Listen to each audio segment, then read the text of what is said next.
I start from the supposition that the world is topsy-turvy, that things are all wrong, that the wrong people are in jail and the wrong people are out of jail, that the wrong people are in power and the wrong people are out of power, that the wealth is distributed in this country and the world in such a way as not simply to require small reform, but to require a drastic reallocation of wealth.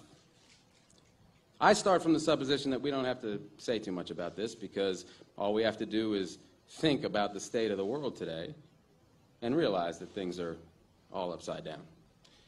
Now, if you don't think, if you just listen to TV and read scholarly things, you actually begin to think that things are not so bad, or that just little things are wrong. But you have to get a little detached and then come back and look at the world, and you are horrified. So we have to start from that supposition that things are really topsy-turvy. And our topic is topsy-turvy, civil disobedience. Now, as soon as you say the topic is civil disobedience, you're saying our problem is civil disobedience. That is not our problem.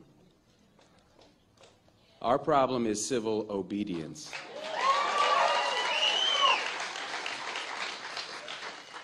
Our problem is the numbers of people all over the world who have obeyed the dictates of the leaders of their government and have gone to war. And millions have been killed because of this obedience. We recognize this for Nazi Germany. We know that the problem there was obedience, that the people obeyed Hitler. People obeyed. That was wrong.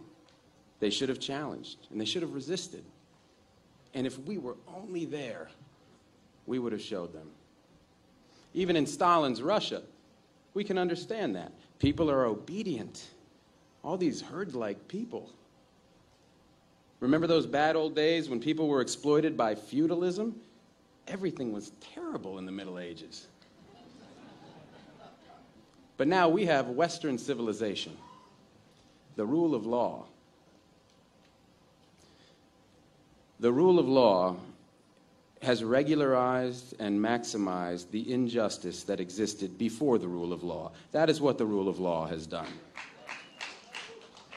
When in all the nations of the world, the rule of law is the darling of the leaders and the plague of the people, we ought to begin to recognize this. We have to transcend these national boundaries in our thinking. Nixon and Brezhnev have much more in common with one another than we have with Nixon. J. Edgar Hoover has far more in common with the head of the Soviet secret police than he has with us.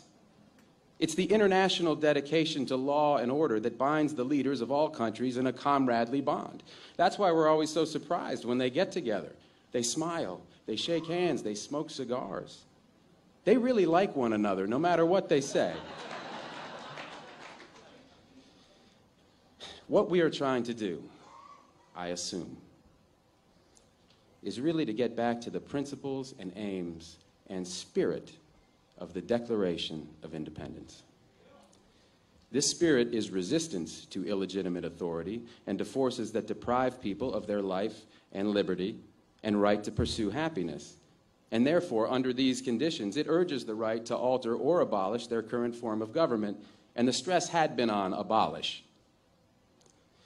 But to establish the principles of the Declaration of Independence, we're going to need to go outside the law, to stop obeying the laws that demand killing or that allocate wealth the way it's been done, or that put people in jail for petty technical offenses and keep other people out of jail for enormous crimes.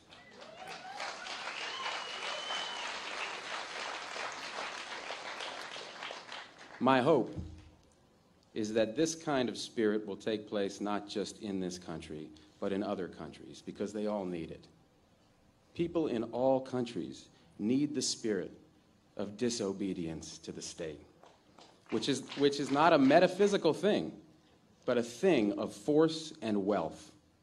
And we need a kind of declaration of interdependence among people in all countries of the world who are striving for the same thing.